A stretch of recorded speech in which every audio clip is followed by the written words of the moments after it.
Bonjour à tous et bienvenue dans Legal Club Sandwich, votre nouveau rendez-vous pour passer un bon moment, découvrir du contenu juridique de qualité et tout ça à la cool, dans un esprit léger. Alors, je m'appelle Thibaut Caoudal, je suis le cofondateur de Liway et Liway, c'est une solution de gestion des contrats qui vous sert à deux choses, réduire le temps passé sur les contrats et avoir plus de contrôle sur les risques juridiques et financiers. Voilà, très peu pour moi. On arrête de se présenter, on laisse la parole à Audrey et Pierre. Comment ça va Ça va très très aujourd'hui? bien. Merci Moi, Thibaut. je suis en dépression là. On est quasiment, enfin, c'est l'avant-dernier, Thibaut, mais c'est horrible. Ouais, la 13e.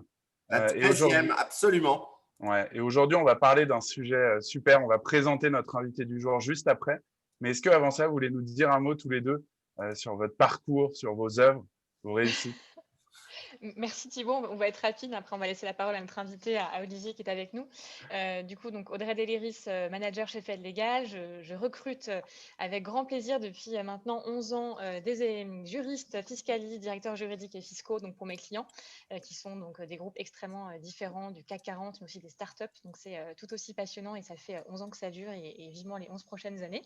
À côté de ça, je co-anime avec le réseau, le Fleet Network du coup, pour French Lawyers in Tech que j'ai co-créé avec grand bonheur avec Pierre Landy, ici Là, présent. c'est mon Il a nouveau mis le truc. logo. Maintenant, je mets le logo à chaque fois. Voilà. Voilà, donc on est près de 150 et c'est un grand plaisir à chaque fois. Et ça fait donc aujourd'hui, si je calcule bien, la 7e semaine que je suis chroniqueuse avec grand bonheur avec mes acolytes ici présents, Thibaut et Pierre.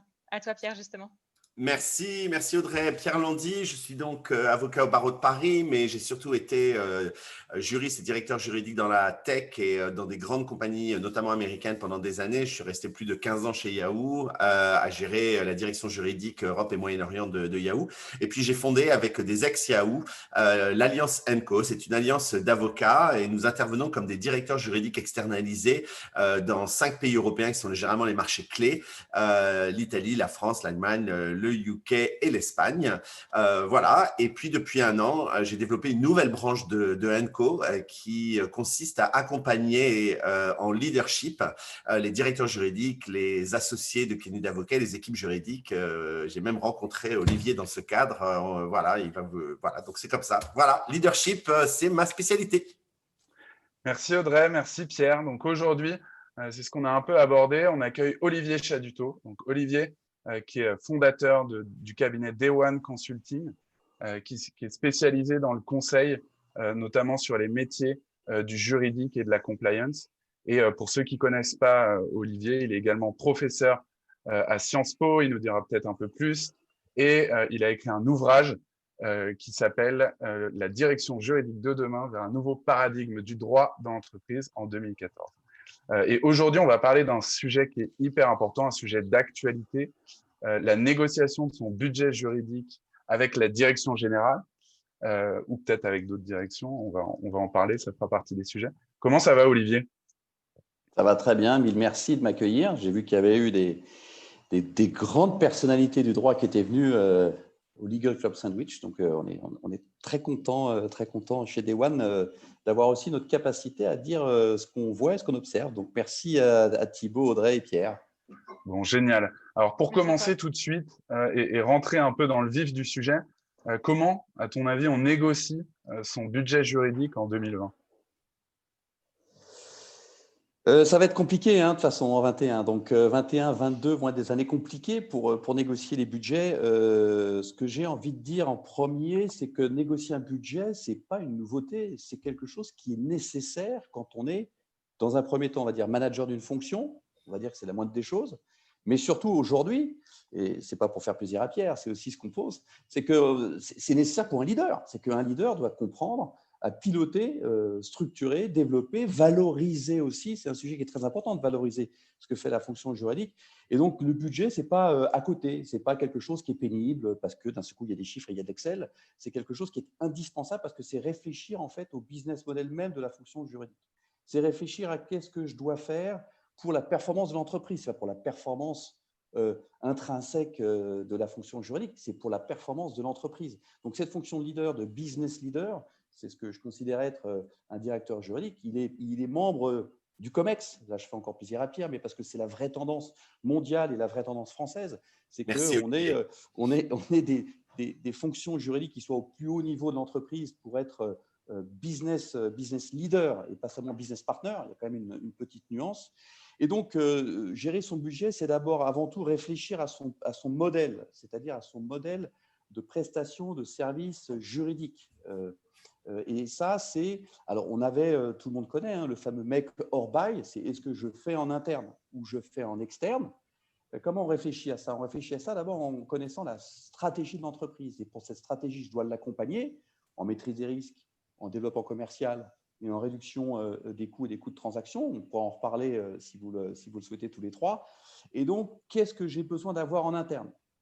Et cette internalisation qui remonte aux années 90 avec le In-House Counsel Movement aux États-Unis qui a continué en France, fait qu'aujourd'hui, on a eu beaucoup de juristes internes dans les entreprises, même les petites entreprises. La moyenne, c'est la FJE, on nous a dit, c'est 3 juristes dans les directions juridiques en France. Il y a de plus en plus besoin parce que le juridique est indispensable et il est, j'allais dire, au même niveau que la finance. On ne fait pas de stratégie sans un bon financier, on ne fait pas de stratégie sans un bon ou une bonne juriste, c'est indispensable. Et donc, en fait, le budget, c'est simplement dire, chers amis du COMEX, moi, j'ai besoin d'avoir des gens en interne et puis d'avoir des gens, des compétences en externe. C'est ce fameux make or buy. Là-dessus, qu'est-ce qu'on a qui va se rajouter en ce moment? Eh ben, on a un autre petit sujet à avoir, c'est qu'est-ce que je dois faire par la machine, par le digital, et qu'est-ce que je dois faire par l'humain. Donc aujourd'hui, un directeur juridique, si je synthétise, et il faut me couper la parole, parce que sinon je ne m'arrêterai pas pendant 4 heures, c'est la stratégie et donc comment j'accompagne la stratégie. Pour accompagner la stratégie, qu'est-ce que je dois faire par la machine? Qu'est-ce que je dois faire par l'humain? Et quand je le fais faire par l'humain, est-ce que je le fais faire par l'humain en interne chez moi ou en externe chez mes amis avocats? Par la machine, voilà, en fait. tu penses aux solutions LegalTech, c'est ça? Je pense aux solutions LegalTech, je pense aux solutions d'automatisation et je pense aussi aux solutions qui sont dans les autres fonctions parce qu'il faut regarder comment s'appuyer aussi sur les outils qui sont ailleurs dans l'entreprise. La fonction juridique, elle est partout. On l'a dit, elle est au niveau stratégique, mais elle est partout d'un point de vue implémentation. On va travailler, les choses vont travailler avec les achats, ils vont travailler avec le business, avec les sales, avec le supply chain. Et donc, ça veut dire qu'on va être partout. On n'a pas forcément besoin de réinventer dans son petit cercle juridique ses petits outils à soi. Ça, c'était hier. Aujourd'hui, c'est comme on a une approche plutôt transversale et on va s'appuyer sur un outil peut-être des achats ou un outil Salesforce ou Dynamics, des outils CRM de la force de vente. Et on va voir comment on peut le mieux possible se développer cette digitalisation et surtout cette automatisation sur les tâches routinières ou à faible valeur ajoutée. Alors, ce que tu dis, je pense que ceux qui suivent Legal Club Sandwich savent que c'est, comme disent les Américains, music to my ears, hein, parce que, comme chacun sait, vous savez que mon grand fer de bataille, c'est que les directeurs juridiques soient au comité de direction au plus proche du CODIR, hein, du COMEX, pour comprendre la stratégie de l'entreprise. Et je pense que, enfin, tu vas me corriger, mais c'est essentiel, non seulement pour toutes les raisons que j'ai déjà évoquées, d'être un trusted advisor, de savoir sur quoi se concentrer, mais finalement, c'est aussi comme ça que tu vas savoir sur quoi investir. C'est exactement pour ça que j'ai fait ce petit détour ou ces prolégomènes pour pouvoir dire pourquoi est-ce qu'on va parler budget. Si un budget, c'est juste dire j'ai 3 jurys, j'ai 10 jurys, j'ai 1000 jurys, ça coûte tant, je vais les augmenter de 1%, de 3%, et puis j'ai des avocats, oui, j'essaye de maintenir les budgets. Si c'est ça la discussion, elle n'a aucune importance. Absolument. La discussion, c'est comment est-ce que je vais aider l'entreprise à se développer et à maîtriser ses risques. Hein. En fait, si je résume peut-être grossièrement. Et à supporter sa stratégie. Exactement, développer, supporter la stratégie. Et donc, on va regarder 2 choses, toujours, in fine, le budget interne, donc mes équipes et mes coûts de fonctionnement, donc c'est salaires, charges, frais de fonctionnement, et puis les fameux T&E hein, qui ont un peu disparu, c'est-à-dire les transports, hein, tout ce qui est voyage, qui j'espère bien en 21 vont revenir. On a besoin de voyager, de se voir tous. Et puis l'externe, qui est jusqu'à maintenant globalement 90-95% qui sont les professionnels du droit, notamment les avocats, mais aussi potentiellement les notaires, les huissiers, voire les formalistes. Il y a de plus en plus de budget aussi pour les consultants, il ne faut pas les oublier. Ça, c'est ce qu'on a aujourd'hui. Mais ce qu'on est en train de voir, c'est important parce que si on va commencer à voir la direction générale, il faut quand même dire une chose, hein, elle va demander tout de suite du benchmark. Et il y a un sujet qui est important dans le benchmark, et pourtant, on est consultant chez Day One, donc on aime les benchmarks, on est très prudent avec les benchmarks, notamment parce qu'on les fait. C'est d'abord le périmètre. Et le périmètre de la fonction juridique a énormément grandi On a de l'IP, on n'a pas l'IP, on a l'assurance, on n'a pas l'assurance, on a le social, on n'a pas le social, on a compliance, on n'a pas la compliance. Donc déjà, en fonction de périmètre, on ne sait pas bien ce qu'on compare. Mais aujourd'hui, mon sujet, il est le digital. Est-ce qu'il est en interne ou est-ce qu'il est en externe? Et le digital, est-ce que le budget, il est à l'IT ou au juridique? Nous, on a des clients qu'on est en train d'aider sur la transformation digitale et on s'aperçoit que d'un seul coup, le budget juridique va partir à la DSI. C'est-à-dire qu'on ne le verra pas. Donc, si on commence à benchmarker mon entreprise avec ma fonction juridique, avec une autre qui, elle, n'a pas le budget IT qui est à l'IT, moi qui ai le budget IT parce qu'on a décidé pour X raison qu'il est à l'intérieur, on va avoir des difficultés de benchmarker. Donc, une fois encore, il faut regarder l'ensemble et regarder comment on va servir. Et puis, des fois, on peut s'appuyer sur les budgets des autres, je le dis comme ça entre nous, et s'appuyer sur les budgets IT des autres fonctions pour pouvoir développer des outils transverses. Ouais. Donc, on comprend bien que c'est un rendez-vous un peu à pas louper, ce moment de la négociation du budget, notamment pour montrer un peu aussi son leadership et à quel point on est aligné avec la vision business et stratégique de l'entreprise. Là, on a parlé pas mal de choses. Comment on sait sur quoi investir? On parlait de faire en interne, faire en externe. Est-ce qu'on prend de la technologie peut-être sur étagère ou est-ce qu'on fait développer ça par ses équipes? Comment on choisit tout ça? Alors, c'est vrai qu'on le dit, et c'est facile de dire, il suffit d'aligner la stratégie de la fonction juridique avec la stratégie de l'entreprise. Quand on a dit ça, en fait, on n'a pas dit grand-chose, pour être honnête. C'est une belle phrase qui fait joli, c'est une phrase même de consultant, j'assume. Mais c'est compliqué derrière quand on dit, oui, mais comment est-ce que l'on fait? En fait, il faut remonter aux théories économiques des coûts de transaction. D'où vient le make or buy? Le make or buy, on en parle beaucoup, mais il vient d'où? Il vient de Coase et de Williamson qui ont parlé de ces sujets-là. Et en fait, les coûts de transaction, c'est de dire, à partir du moment où je peux faire en interne ce qui coûte moins cher que d'être fait en externe, donc fait par le marché, j'internalise. C'est pour ça que le mouvement dont je parlais depuis ces 30 dernières années d'internalisation de la fonction juridique, les entreprises ayant de plus en plus besoin de mettre en place la fonction juridique pour développer et servir la stratégie, se sont dit, j'internalise davantage, ça me coûtera moins cher que d'externaliser. Le premier qui l'a fait, c'est Ben Heinemann. Il l'a fait, on a écrit sur lui, il a écrit, il y a eu des articles d'Harvard sur lui. C'était lui le premier qui a été le GC de General Electric, de Jack Welch, qui a dit, moi, je vais recruter des associés de cabinet aux États-Unis. Alors, on est sur un autre marché, les États-Unis, je vous l'accorde, mais qui a dit, je vais les internaliser parce que ça nous coûtera moins cher que d'aller en externe. Donc ça, c'est le premier sujet, c'est les coûts. Si ça coûte moins cher en interne, je fais en interne. Si ça coûte plus cher, je fais en externe. La théorie économique nous donne 3 autres sujets qui sont intéressants. Le premier sujet, c'est Williamson, c'est l'incertitude. Quelle est l'incertitude par rapport à un certain nombre de sujets? Si c'est incertain, très incertain, est-ce que je vais l'internaliser ou est-ce que je vais plutôt l'externaliser? Deuxième chose qui est très importante, c'est la fréquence. Donc, est-ce que c'est fréquent ou est-ce que ce n'est pas fréquent? Donc, la théorie économique de Williamson nous dit, si c'est fréquent, si le niveau d'incertitude est faible, on va l'internaliser parce que ça fait en fait partie du cœur de métier. Après, est-ce que j'internalise en l'automatisant via le digital ou est-ce que j'internalise en le faisant faire par l'humain? C'est l'autre question de la valeur ajoutée qu'il faudra traiter aujourd'hui. Et le troisième, c'est ce que Williamson appelle la spécificité des actifs. C'est-à-dire, est-ce que ça a quelque chose qui est spécifique, soit au RH, je vois Audrey, donc est-ce que c'est spécifique au RH et au capital humain? À ce moment-là, on va l'internaliser plutôt que l'externaliser.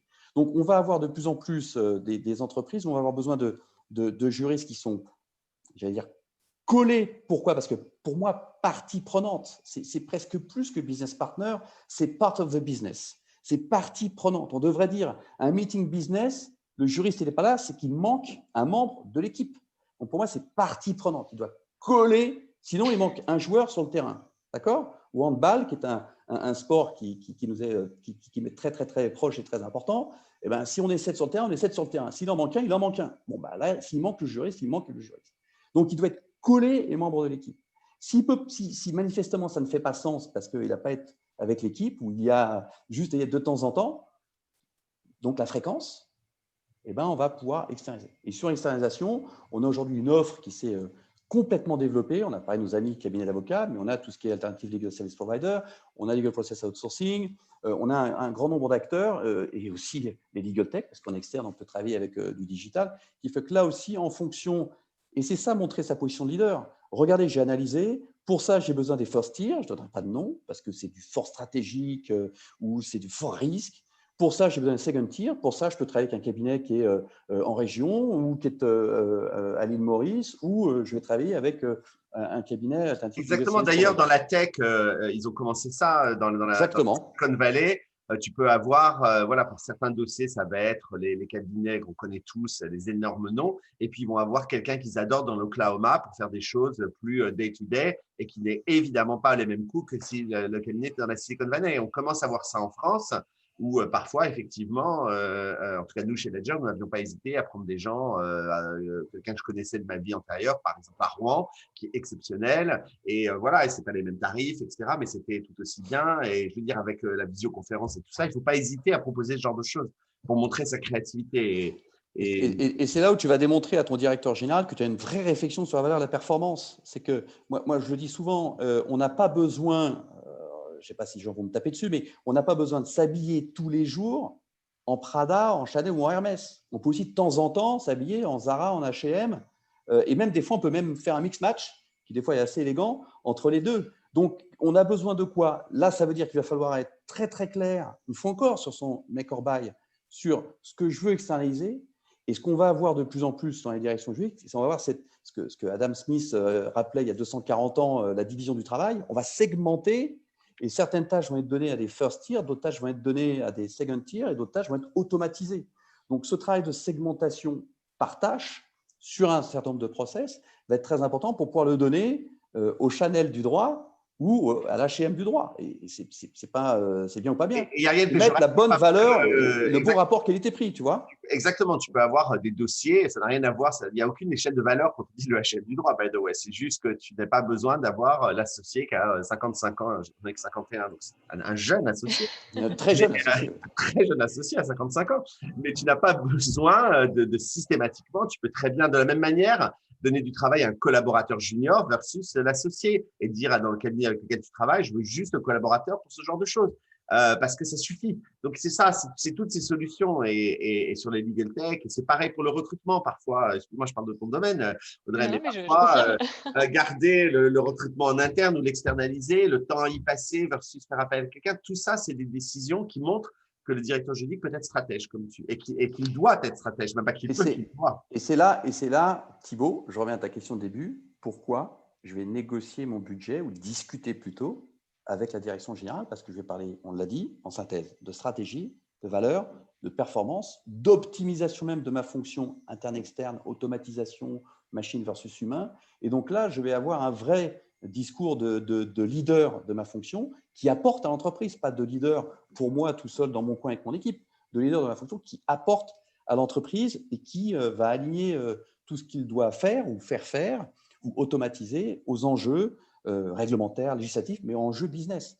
Donc, on est obligé de faire un plan, on est obligé de faire des analyses et on va arriver avec des analyses, langage de la direction générale, des petits camemberts, des petits histogrammes, des courbes qui montent et qui descendent, mais on va être capable de maîtriser. Et aujourd'hui, il y a quand même beaucoup de directions générales que nous, on rencontre qui me disent « je ne connais pas mon coût juridique de faire du business. Le legal cost of doing business, comme disent les Américains, mais il y en a plein qui disent « je ne suis pas capable de le connaître ». Ce n'est pas acceptable. Si ça se trouve, on fait des opérations qui, d'un point de vue juridique, prennent sur la marge, alors qu'on pourrait soit ne pas les faire, soit les faire différemment. Donc, ces fameux coûts de transaction dont je parlais au début, ça doit être au cœur même de la performance des directions juridiques pour la performance de l'entreprise. Et il peut y avoir justement… Pardon, vas-y Audrey, vas-y, je en dirai après. Justement, parce que ce que tu dis, Olivier, et du coup est fort, moi je le vois côté recrutement, c'est qu'aujourd'hui, le directeur juridique, bon ça on le dit depuis 13 talks, donc on le redira encore par la suite, mais c'est vrai que c'est pas seulement un manager, encore une fois, et ce que tu dis est hyper important, c'est un leader, et on ne va pas demander seulement qu'il va dans son coin manager une équipe, être opérationnel, évidemment c'est important, mais en effet aller défendre les intérêts pour la société, pour son équipe, et en termes de budget, on demande bien plus aujourd'hui un directeur juridique que d'être juste un directeur juridique. C'est un leader pour le coup, un chef d'orchestre évidemment, mais aussi quelqu'un qui va contextualiser, s'adapter et puis adapter tout ça justement pour être encore plus efficace pour l'entreprise encore une fois. Donc, et alors, quelque chose que je vais ajouter sur ce que tu dis, c'est que parfois, pour avoir des excellentes discussions, il faut avoir des datas. Et j'en ai déjà parlé et je vous assure, je n'ai pas d'action dans cette société, mais prendre un abonnement dans une société type Simple Legal, dont je vous donne les coordonnées, j'ai vraiment aucune action chez eux, mais c'est quelque chose que j'ai beaucoup utilisé dans ma vie antérieure. C'est quelque chose qui vous permet de traquer vos coûts d'avocat à l'extrême et qui permet, lorsqu'on arrive à le moment du budget et qu'on vous dit oui, mais je ne comprends pas où va l'argent, d'un clic, on fait des fameux pie charts, voilà combien on a dépensé en IP, en corporate, voilà quel avocat, quel juriste a dépensé le plus, voilà quel dossier nous a coûté le plus. Et ça permet immédiatement de faire prendre conscience à vos interlocuteurs, et j'imagine qu'on va en parler dans un instant, justement ces interlocuteurs avec qui tu dois négocier, eh bien d'avoir des données objectives et très, très concrètes financières. Et donc, un investissement du budget de la direction juridique dans un outil comme Simple Legal ou un autre qui permet de suivre les coûts d'avocat est vraiment quelque chose qui, lors de la négociation budgétaire, peut être extrêmement utile. Ouais, complètement. En fait, c'est maîtrisé. Hein, si tu maîtrises bien tes sujets et donc les sujets financiers de la fonction juridique en font partie. Et c'est normal, une fois encore. Tu as tous les arguments pour pouvoir les défendre et pouvoir expliquer pourquoi il faut augmenter ceci, baisser cela, parce que tu le fais aussi. Ce n'est pas que de l'augmentation non-stop, c'est aussi du bon arbitrage. Et une fois encore, si tu n'as que 100 en budget, tu peux l'optimiser, en budget externe, tu peux l'optimiser suivant si tu vas sur de la forte valeur ajoutée ou de l'automatisation. Et l'offre, elle est là aujourd'hui. Je n'aurais pas tenu ce discours il y a 15 ans, c'était très compliqué. Aujourd'hui, l'offre, elle est là, elle est pléthorique. Donc, on peut vraiment aller choisir différents niveaux de prestations en fonction de ses besoins et de la qualité qu'on attend. Ouais. Justement, toute cette partie vraiment de cartographie des besoins et même le fait de savoir convaincre sa direction générale de dépenser, est-ce que ce n'est pas encore plus important, justement, avec la période qu'on peut vivre tous, où on va avoir forcément une forte pression sur le budget juridique? Est-ce que voilà, le fait de convaincre les dirigeants, peut-être d'une certaine manière, devient de plus en plus important? Oui, tu as entièrement raison, et d'autant plus qu'il y a quelque chose qui est très spécifique au juridique et que seuls les juristes souvent comprennent, et pas les non-juristes, c'est que si l'entreprise est en croissance, l'activité des juristes est en croissance. Si l'entreprise est en décroissance, l'activité des juristes est en croissance. Pas les mêmes dossiers, mais les dossiers sur le bureau s'accumulent. Et souvent, les gens, en l'occurrence les business, pensent que, attends, de toute façon, on a perdu 20%, on ne va pas bien, on a vendu des filiales, donc c'est bon, vous avez moins d'activité. Aller expliquer aux juristes qu'ils ont moins d'activité, ils ont 2 fois plus d'activité que quand ils étaient en croissance, entre guillemets, normale. Donc, il faut déjà comprendre ça. Après, ce n'est pas parce que tu as plus de volume qu'il faut sans cesse doubler les recrutements, doubler les budgets, doubler les avocats que tu as. Donc, c'est là où ton rôle de leader, c'est oui, je sais qu'on ne peut pas budget, hein, les arbres ne montent pas au ciel. Et donc, ça va être d'autant plus professionnel de démontrer que tu as réfléchi sur, une fois encore, la stratégie, le plan, et que tu vas pouvoir arbitrer et que tu as, je reviens sur les indicateurs dont parlait Pierre, tu as tous les curseurs qui permettent de dire, je vais pouvoir maîtriser mes coûts. De dire, il faut faire, on va l'avoir. On va avoir qui est, vous faites 20%, 30% d'économie. Ça, c'est sûr. Enfin, on l'a déjà. Il y a des entreprises qui disent, on vient vous voir, on nous a demandé de faire 30% d'économie. Alors, tu as celui qui est primaire, je cherchais un mot qui passe, surtout quand on est enregistré, qui va te faire 30% sur tous ces sujets. Voilà, 30%, on va réduire le nombre de personnes, on va réduire le nombre de fees, on va réduire, etc. Et puis, tu as l'autre qui va juste un tout petit peu plus réfléchir, qui va se dire, j'ai besoin de quoi dans cette période qui arrive. C'est vrai que c'est compliqué parce qu'on ne sait pas trop ce qui va se passer, mais on sait que ça va être la fête avec des croissances à 3 chiffres, hein, ça au moins on sait ça. Mais il va y avoir des opérations peut-être de M&A, parce que toute crise, c'est des opportunités. Donc, il y a aussi des opérations que l'on voit dans les économies de forte croissance. Et tu vois, j'ai besoin de quoi? Et là-dessus, ce n'est pas 30% que je vais te faire, c'est 0, j'annule, j'arrête. En revanche, sur là-dessus, j'ai peut-être même besoin de grossir mon budget. J'ai besoin d'apporter plus 5, plus 15, plus 10%.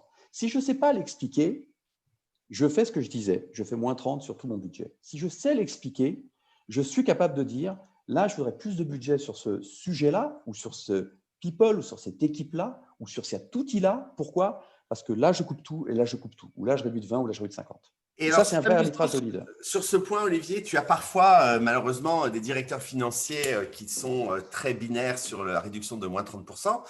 j'en ai connu. Et là, je crois qu'il faut aussi que le rôle du directeur juridique, c'est de mettre aussi, je déteste en arriver là, mais parfois il faut arriver à cette bonne phrase, les choix et les conséquences. Et donc moi, ça m'est déjà arrivé, hein, vous connaissez tous l'historique de Yahoo, hein, on est monté très haut et on est descendu relativement bas. Donc je ne cache pas de secret, donc il y a eu des réductions de coûts. Et simplement, lorsque j'ai eu affaire à d'énormes réductions de coûts, on m'a demandé de baisser de manière très importante mes coûts, tant en interne qu'en externe. Et donc, ce que j'ai fait, c'était des chiffres sur un tableau Excel. Et donc, j'ai réuni le directeur financier et la directrice business Europe. Et je leur ai dit, bon, ben voilà, donc j'ai bien compris que j'avais moins 40, moins 50%. Donc, je voulais juste m'asseoir avec vous pour qu'on décide ensemble tout ce qu'on ne fait plus au juridique. Et donc là, on me regarde, on me dit, comment ça, ce qu'on ne fait plus? Je dis, ben non, et vous doutez bien qu'avec moins 50, donc on ne fait pas la même chose. Donc, on va juste faire la liste de tout ce qu'on ne fait plus. Donc, voilà mes propositions. Donc là, je les ai vus se décomposer, mais je leur disais juste, non, mais il y a des choix et des conséquences. Donc, on va juste se mettre d'accord et vous êtes bien d'accord de prendre la responsabilité. Nous ne regardons plus ce type de contrat, nous ne faisons plus ce genre de choses. Bon. Curieusement, mon budget n'a plus été supprimé par 50% parce que soudainement, le tableau Excel a pris vie. Et ça, c'est un conseil que je vous donne.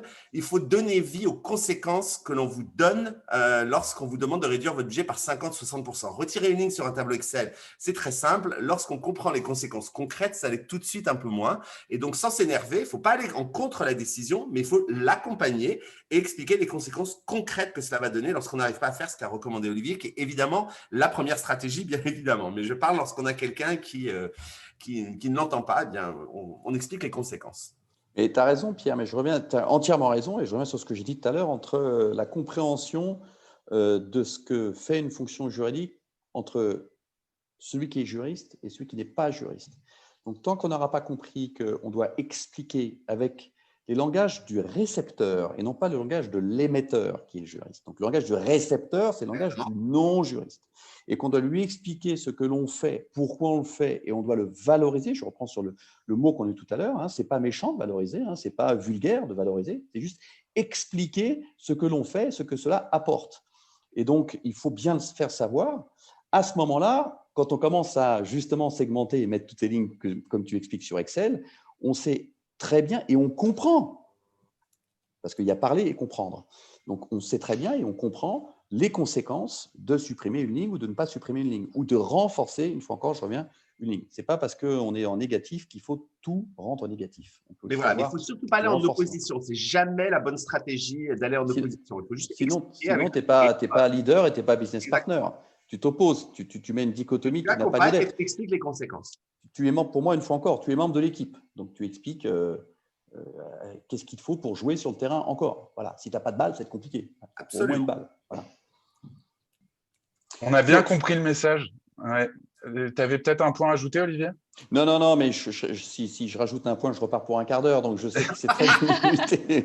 C'est très limité. C'est limité, c'est l'exercice, mais en tout cas, on a bien compris le message. En fait, le budget juridique sert aussi à se positionner dans l'entreprise et doit être géré comme une BU avec un calcul de rentabilité, avec une cartographie des besoins et puis bien mesurer les choix, les conséquences, comme l'a dit Pierre.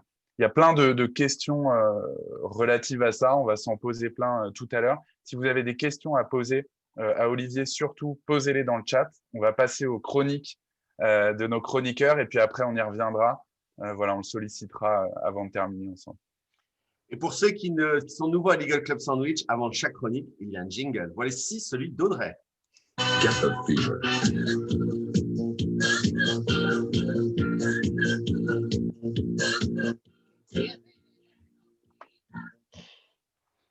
Merci Pierre. Alors, donc, pour poursuivre sur ce dont on parlait avec Olivier, on parlait de négociation. Aujourd'hui, je vais vous parler de négociation salariale. C'est souvent lié pour le coup. Donc, quelques conseils que je vais vous donner, vu que les entretiens annuels arrivent très bientôt. Je vais vous en donner 8 du coup. Donc déjà, on arrête de trouver des excuses. On peut tout à fait demander une augmentation. C'est tout à fait possible. Parce qu'on se dit souvent, oh, on va me dire non, ça va être compliqué, c'est la crise. Alors oui, c'est vrai, on ne va pas demander forcément 50% d'augmentation, c'est peut-être pas le moment.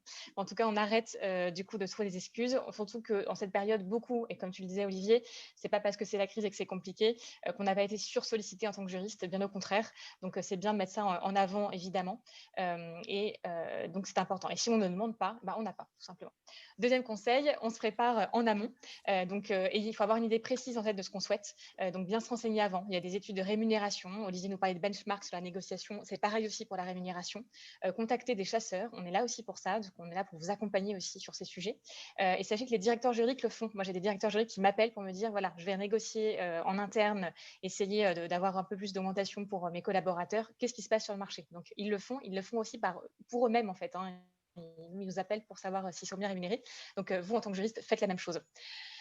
Troisième conseil, on se prépare très en amont. Voilà, la négociation salariale, c'est pas juste le jour J, hop, on lâche tout et on demande 10K ou 15K de plus pour le coup. C'est un marathon, c'est un travail de long cours. Donc, distiller des informations sur votre volonté d'être augmenté tout au long de l'année. Ça se prépare vraiment tout au long de vos échanges avec votre manager. 4, on est ferme et précis. Donc, on donne un chiffre, pour le coup, une fourchette précise, pas une fourchette entre 30K et 50K. Ça n'a pas de sens, pour le coup. Et petit conseil, quand vous donnez votre chiffre, après, utilisez le silence. Le silence, c'est quoi? C'est une petite astuce de négociation qui marche bien, pour le coup. C'est pas parce que vous dites un chiffre que tout de suite, vous devez vous justifier. Pour le coup, non, annoncez votre chiffre et taisez-vous. Et laissez votre manager, du coup, prendre le relais. Ensuite, 5, on est factuel et positif. On met en avant ce qu'on a fait, donc il faut être concret. Mettez en avant ce que vous avez fait donc, durant l'année, participation à la négociation d'un gros projet, d'un appel d'offres pour le coup, la mise en place d'un outil par exemple, pour le coup la formation de vos équipes en compliance ou que sais-je encore pour le coup. Donc pensez ce que vous avez fait et pas ce que vous auriez pu faire. On reste positif bien évidemment et concret. Et pensez aussi bénéfice, qu'est-ce que j'ai apporté à l'entreprise et à la direction juridique. 6e conseil, on s'inscrit dans le temps. Donc, on parle de ce qu'on a fait par le passé, de ce qu'on fait maintenant et ce qu'on a envie de faire par la suite. Ensemble, pour le coup, projetez-vous. C'est important pour le manager aussi. Il sera un peu plus enclin forcément à vous augmenter si vous vous sentez investi sur le long terme. Et voilà, moi, je suis personnellement pas du tout fan du augmentez-moi sinon je pars. Pour moi, ça ne marche pas. Pour le coup, puisque voilà, si vous avez envie de partir maintenant, cet argument-là, vous allez le ressortir dans 6 mois et donc aucune raison pour votre manager de vous augmenter. 7, on reste flexible, voilà, donc si pas possible d'être augmenté au regard du contexte, il faut rester cohérent malgré tout. On pense aussi à d'autres avantages qui peuvent être intéressants pour vous. Donc, ça peut être une prime, ça peut être un changement de statut avec revalorisation, c'est pas évident à dire, de votre rémunération par la suite. Ça peut être un jour off, du télétravail supplémentaire par la suite, une voiture, un coaching, par exemple, Pierre, petit clin d'œil, ou un nouvel outil, je pense à l'IWay. Du coup, donc, tous ces éléments-là, en fait, peuvent être aussi une manière d'être, en tout cas, augmenté, même si ce n'est pas financièrement à proprement parler. Pensez à ce qui est important pour vous. 8e conseil, je le redis, on demande, on ose demander, ça c'est vraiment important. Et si on ne demande rien, on n'a rien, tout simplement. Donc en conclusion, il faut qu'on soit préparé, positif et factuel, enthousiaste et tourné vers l'avenir. On est sûr de soi et on crée le dialogue, on en parlait tout à l'heure. On est précis tout en étant flexible et votre manager n'est pas votre ennemi. Créez le dialogue avec lui, tournez-vous vers l'avenir ensemble. Parler argent n'est pas un tabou, donc allez-y, demandez une innovation si ça fait possible. Et comme dit un certain Hervé Specter, donc petit clin d'œil à Suits, qui est notre générique, il dit « Je n'ai pas de rêve, j'ai des objectifs, pardon. Donc ayez des objectifs et à vous de négocier. » À toi, Pierre. Merci Audrey. Je connais un certain nombre de directeurs financiers ou de CEO qui vont être ravis de cette chronique dans les semaines qui viennent. Et tu as bien raison. Et c'est parti.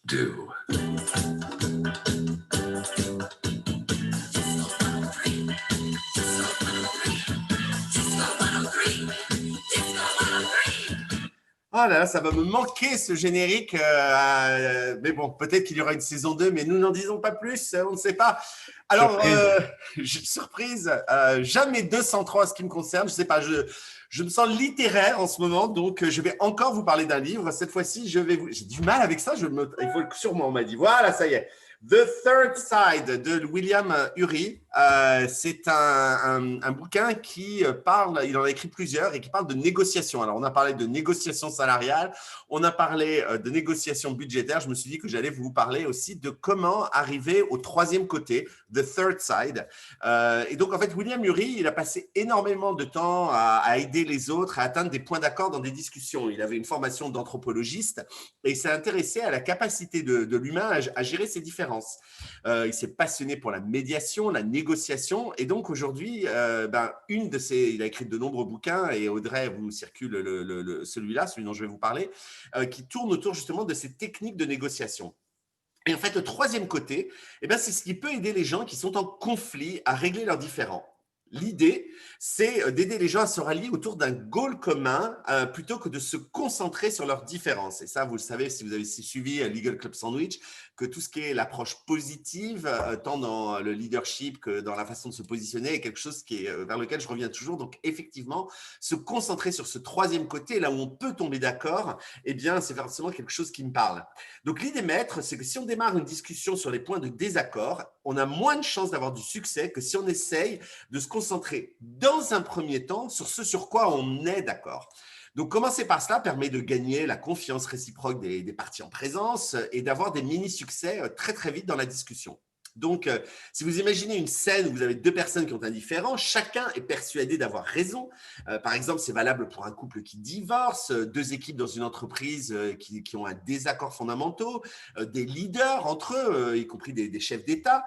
Et chacun peut camper sur ses positions et du coup, c'est là que les problèmes commencent. Donc, chacun se focus sur son propre agenda, chaque partie est dans son camp. C'est ce qu'on appelle le premier côté pour une position, le deuxième côté pour une autre position. Mais si chacune des parties peut s'asseoir et regarder ensemble vers un troisième côté, ils ont plus de chances d'arriver donc à un accord. Ça peut être quelles sont les valeurs de la société, quelle est la vision vers laquelle on va emmener l'équipe. Ça peut être trouver un but plus grand qu'eux. Et lorsqu'on se concentre sur le troisième côté, on doit décider d'abandonner le comment on va faire les choses, qui est souvent la source de toutes les difficultés, et on doit se concentrer sur le pourquoi. Donc, si je reprends mes exemples, ça pourrait être par exemple, on va se concentrer dans un divorce sur les enfants dans le divorce. La mission de l'équipe pour les leaders. Donc, si on prend sur le rôle des enfants, comment est-ce qu'on va tous les deux se mettre d'accord que ce sur quoi on doit arriver, c'est le bien-être des enfants à l'avenir. Voilà, et on va se concentrer tous les deux sur ça plutôt que je veux la maison à Compiègne et tu me laisses le bateau en Haute-Savoie. D'ailleurs, le bateau en Haute-Savoie, on ne comprend pas très bien d'ailleurs pourquoi, mais c'est l'exemple qui m'est venu tout de suite comme ça. Alors, l'idée, c'est que chacun est plus à même de résoudre ses différences en regardant donc ensemble dans le même sens. Alors, évidemment, ça peut sembler plus simple à dire qu'à mettre en œuvre de manière concrète. Alors, et pour cela, pour que ça fonctionne, il faut quand même qu'il y ait quelques prérequis. Hein. Bon, le premier, c'est qu'il faut que les personnes concernées souhaitent quand même résoudre le conflit. Souvenez-vous qu'il y a quand même certaines personnes qui juste adorent le conflit et qui juste, en fait, se complaisent là-dedans. Donc, il faut déjà que les deux personnes disent, OK, il faut qu'on trouve une solution, il faut qu'on sorte de ce conflit. Il faut que les personnes concernées soient prêtes à travailler très durement, à trouver des solutions créatives, à trouver du win-win. Avoir un meilleur futur ensemble. Il faut que le timing soit parfait parce que souvent ce mécanisme fonctionne lorsque les parties sont épuisées, elles n'en peuvent plus, elles veulent sortir de la négativité et elles veulent retrouver une énergie positive. Donc si toutes ces conditions sont remplies, voilà comment on peut les aider, notamment si vous intervenez, on n'a pas arrêté de dire dans ce talk que le juridique est un leader, eh bien le leader peut intervenir, le juridique pourrait intervenir entre deux membres d'une équipe ou deux équipes qui ont un problème. Donc on les aide à se focuser sur le goal, on leur demande pour se faire à se projeter dans le futur et à se poser des questions du type que voulez-vous que les générations futures disent de vous dans 30 ans? Que voulez-vous que le CEO dise de vous quand vous partirez? Que voulez-vous que vos enfants disent de vous quand ils auront la majorité?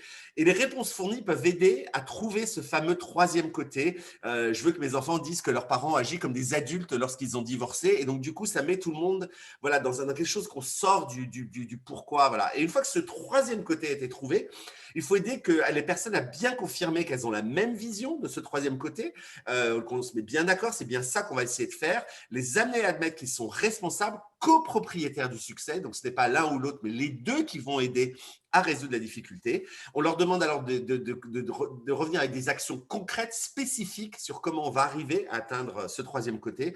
Voilà toutes les choses que nous devons faire tous les deux. Ce qui importe pour nos enfants, nous respectent à l'avenir et disposent d'une bonne éducation. C'est ça, ça, ça. Chaque leader reconfirme alors qu'il est prêt auprès du facilitateur pour atteindre ce nouvel objectif. Et avec ces actions concrètes, ce troisième côté extrêmement clair, par exemple, on va faire ça pour les enfants, tu vas les prendre tel jour, je vais les prendre tel jour, ils auront telle éducation, je vais les visiter les écoles, etc. On approche d'un accord. Et évidemment, si chacun est d'accord pour avancer et dans des discussions très complexes en interne, eh bien, on se focus sur ce troisième côté et normalement, ça devrait permettre d'éviter bien des conflits.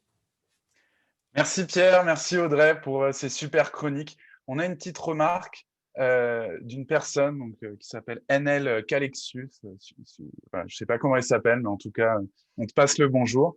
qui nous fait un retour, notamment tu l'as abordé un petit peu tout à l'heure, Olivier, sur la diversification de l'offre, et qui nous dit qu'on peut faire appel à des avocats, des consultants, mais aussi des services juridiques alternatifs, notamment des ressources temporaires et des services externalisés en régie.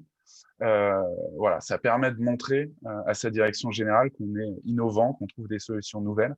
Toi, tu le vois un peu ce mouvement aussi? Oui, oui, on peut répondre à Nicolas, puisque c'est Nicolas. On peut Salut répondre à Nicolas. Nicolas.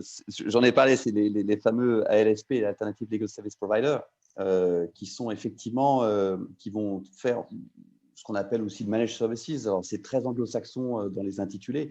C'est vraiment mettre en place des outils et des process pour pouvoir industrialiser, mais aussi mettre aussi des ressources là où elles doivent être. Elles peuvent être chez le client, elles peuvent être chez le provider, elles peuvent être très très loin.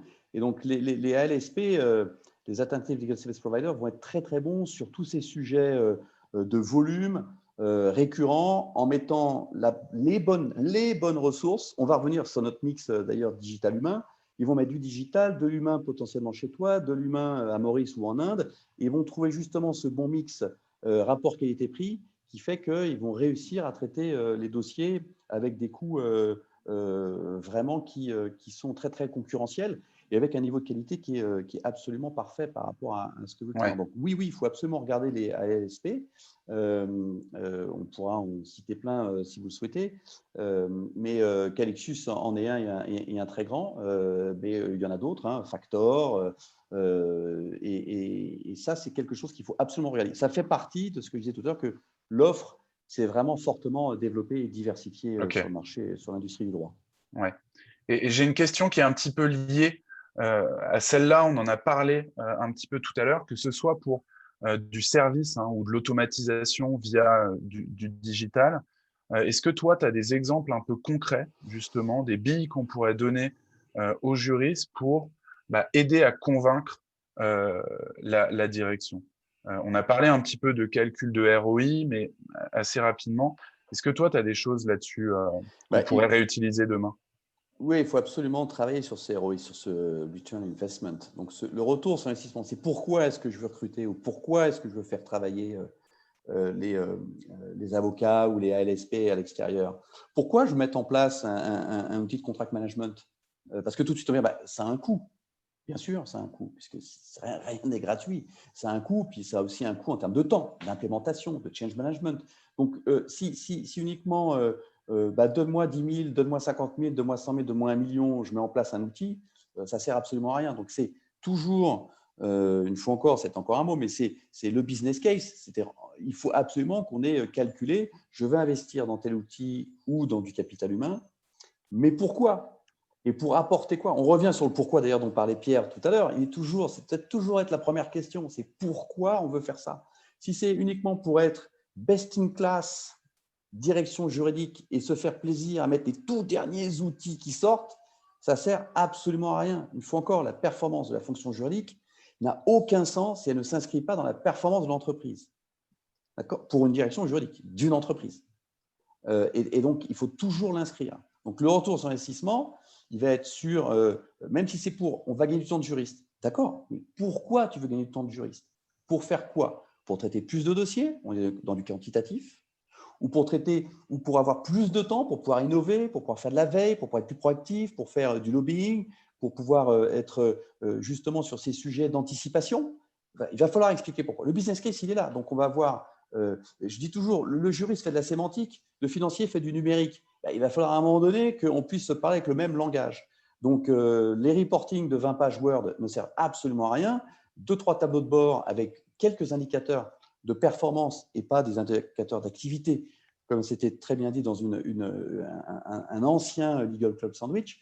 Les vrais indicateurs de performance doivent être mis en place. Et un indicateur de performance, j'ai la bonne question pour auditer s'il est bien ou pas bien. Je dois poser une question qui est très simple. Est-ce qu'il m'aide à piloter ma fonction juridique? C'est-à-dire, je regarde ces indicateurs, est-ce qu'il m'aide à prendre une décision, de faire quelque chose? Ou est-ce qu'il m'aide, des fois c'est les deux, c'est encore mieux, à valoriser auprès de mes parties prenantes le rôle de ma direction juridique? Si un indicateur de performance ne m'aide pas soit à piloter et ou à valoriser, poubelle. Pourquoi? Parce qu'en fait, les gens se mettent à perdre du temps dans du reporting et dans la construction d'indicateurs qui ne servent à rien. Donc oui, si je suis dans un Boeing ou dans un Airbus, j'ai plein d'indicateurs de partout, c'est normal. Je n'en ai pas besoin de 100 000 dans une fonction juridique. J'ai besoin de bons qui m'aident à piloter ma fonction et à la valoriser. Et ça, c'est indispensable d'avoir vraiment ce check pour savoir si j'en ai pas trop ou si j'en ai vraiment qui sont utiles. Sur la défense du budget, je regarde l'heure parce que je suis reparti pour un quart d'heure, mais sur la défense du budget, c'est bien évidemment là qu'il va falloir sortir les 2-3 indicateurs de performance de pourquoi j'en veux un peu plus ici ou un peu moins ici et pourquoi je veux un peu plus recruter ou un peu plus externaliser. Voilà. Ok, bah, merci, c'est très complet. Ça donne envie de creuser, hein. C'est frustrant à chaque fois ces formats courts, mais j'espère que ça vous donne voilà, plein de clés pour aborder, découvrir les sur ce type de sujet, donc n'hésitez pas à le contacter directement. Et je veux juste répondre à la question de Benoît très rapidement, qui me posait la question The Third Side, qui est un autre bouquin de William Ury. Est-il mieux que Getting to Yes? En fait, c'est complémentaire. L'autre titre de The Third Side que je vous ai montré, c'était originellement, c'était publié sous le titre As Getting to Peace. Voilà, Getting to Yes, Getting to Peace. Il y en a un qui est plus sur une négo et une autre sur la résolution des difficultés. C'est pas exactement la même chose, mais ce type est absolument passionnant. Ça fait des années qu'il fait des talks. Vous en trouvez sur YouTube, etc. Voilà. Tu as aussi toute la négociation raisonnée d'Harvard, qui est une méthodologie qui est très intéressante. Et il y a beaucoup de formations en France sur la négociation raisonnée d'Harvard, qui est aussi très, très, très intéressant sur ton sujet, Pierre. Absolument. Thibaut. Et c'est Audrey, je crois, qui veut nous dire un petit mot. Je veux dire un petit mot du coup. En effet, là, donc s'achève aujourd'hui le numéro 13, le 13e talk du coup de Legal Club Sandwich. Comme vous le savez, jeudi, c'est le dernier de la saison 1. Si on parle de saison 1, c'est qu'on a assez envie, pour tout vous dire, même très envie avec Thibaut et Pierre de faire une saison 2. Mais ça, c'est grâce à vous si on est là et c'est grâce à vous si on sera là au mois de janvier ou un peu plus tard. Je vous partage du coup un formulaire avec Pierre, Thibaut et moi. On aimerait savoir ce que vous avez pensé de la saison 1, ce qu'on pourra améliorer pour la saison 2 s'il y en a une. Donc, on compte sur vous pour vos retours, pour vous faire encore plus de détendre, plus de détente et plus encore d'informations et de partage à partir de la saison 2. Donc, on compte sur vos retours et j'espère qu'on sera là en 2021. On évoluera sur ce que vous nous dites. Exactement. On attend plus la saison 2 d'Eagle Club Sandwich que la saison 5 de The Crown, je te le dis. Ah, ça fait vraiment plaisir. Merci Olivier. C'est du compliment alors. Franchement, là, ça nous pousse à faire plus. Et donc, Thibaut, jeudi, voilà, on sera. Ouais, jeudi, on a un dernier talk. Ce sera le talk 14, cette fois-ci avec Nadège Lumbers, qui, elle, a participé, a été dans des directions juridiques de petite taille, vraiment dans des startups où elle a créé le département juridique, ou aussi elle a participé à des directions juridiques dans des grosses boîtes, dans des grands groupes internationaux où elle a dû réinventer un petit peu la direction juridique. Donc, elle va nous parler d'un thème qui nous est cher aussi, c'est comment créer et entretenir une culture juridique. Jeudi, donc on va lui poser plein de questions et on terminera cette saison 1 en beauté avant de ranger les sandwichs, de sortir peut-être le champagne, le foie gras et de vous retrouver l'année prochaine. Absolument. Et en attendant, on vous souhaite à tous une bonne fin de semaine et on espère vous retrouver jeudi pour la dernière, pour l'instant. À bientôt. Merci Olivier, merci à tous. Bye bye. À jeudi. Merci.